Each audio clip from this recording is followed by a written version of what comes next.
qeverisë, disa të tjerë kanë qenë, bosnjakët dhe turqët të tjerë kanë qenë në qeveri dhe përkundër të gjitha këtyre konsideroj që një punë e përbashkët, konsensus i përbashkët të gjitha partive politike mund të sjellë përmirësim të Kosovës në nivel vendi, çdo gjë që është ndarë, çdo gjë që në këtë moment është e papranueshme, rënon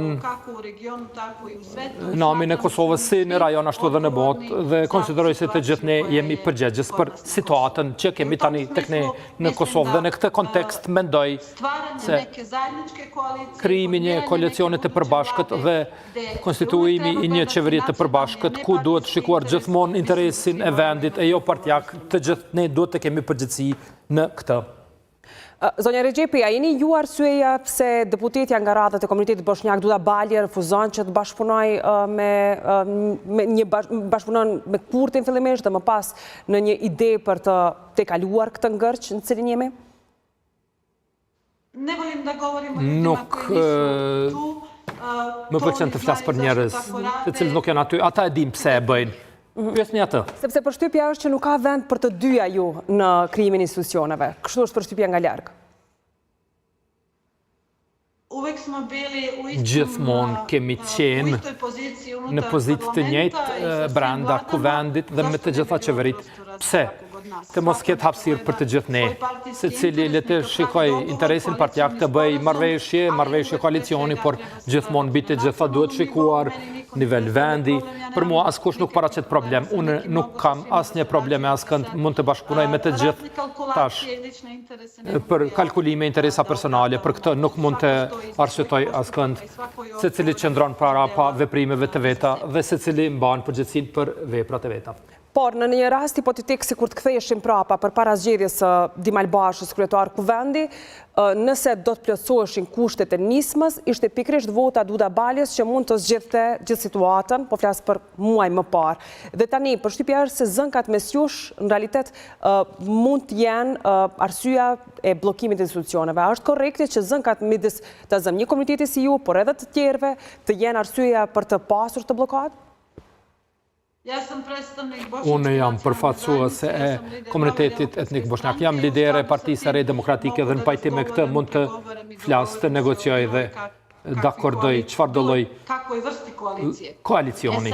Tash nuk mund të flas për marrëdhëniet ndërmjet Duda Baljes dhe nismës, sepse kryetari i nismës është Fatmir Limaj dhe ai e di mënyrën e negocimit, bisedimit, çfarë kanë biseduar ata dhe nëse fare kanë biseduar, por konsideroj se të gjithë që mendojnë të mirën për Kosovën dhe mendojnë që në këtë moment duhet të mbisundoj interesi i vendit mbi të gjitha përfaqësimet politike, konsideroj se duhet të mbështesë mbi të gjitha kuvendin, sepse të votuarit ose të mos votuarit për kryetar parlamenti ose kryesinë e parlamentit tregon refuzimin tuaj dhe pranimin, gjithsesi stagnimin drejt krijimit të qeverisë së ardhshme. Nuk jam prej atyre që vendosin kushte, nuk jam prej atyre që rënojnë interesin personal vendit, kështu që për mua çdo lloj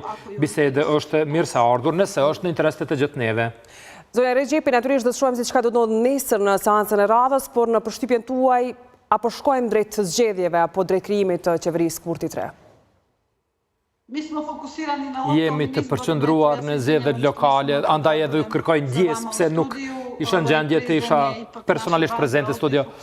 Megjithatë, Prizreni është baza jonë dhe jemi të përqendruar në këtë javën e zgjedhjeve, nëse çdo gjë do të jetë në rregull, por gjithsesi përcjellim se çfarë po ndodh në nivel qendror dhe do ta shohim se si do të kaloj dita e nesërme. Shpresoj se do të jetë e mirë. Nëse nuk votohet edhe të shkojmë zgjedhje, do të shkojmë. Nuk është hera parë.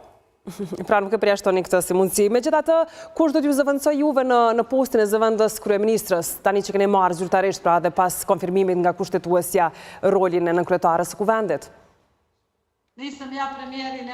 Nuk jam unë kryeministre dhe nuk mund ta vendos, por kushdo që të jetë. Unë ja dëshiroj të gjitha të mirat.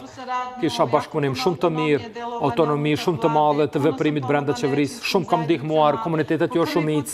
Për herë të parë një bosnjak kishte një pozitë kastelar, kemi treguar vizibilitetin ton jo vetëm në Kosovë, por edhe në rajon. e që është edhe më rëndësishme në të gjithë këtë tregim është që ka qenë gjithmonë praktik tek ne që gjithmonë në këtë pozitë kishim një serb. Siç ka qenë edhe këtu praktik në parlament që në atë pozitë të ishte gjithmonë dikush tjetër, mendoj se është e mirë që gjykata kushtetuese ka ndarë të votuarit për komunitetet, jo shumicë dhe komunitetin serb, se me të vërtet pse më të shkojmë gjithmonë në një pako me dikë tjetër, neve kemi të gjitha komunitetet kemi të drejtat kushtetuese si çdo popull tjetër dhe konsiderojmë se nuk duhet të shkojmë në pako. Natyrisht duhet respektuar vendimet e gjykatës kushtetuese, duhet respektuar ligji dhe duhet të ndërpritet praktika të cilën e kanë bërë koalicionet e mëparshme. Fare në fund një pyetje natyrisht rreth komunitetit bosnjak, e përkrani ju personalisht, por edhe si parti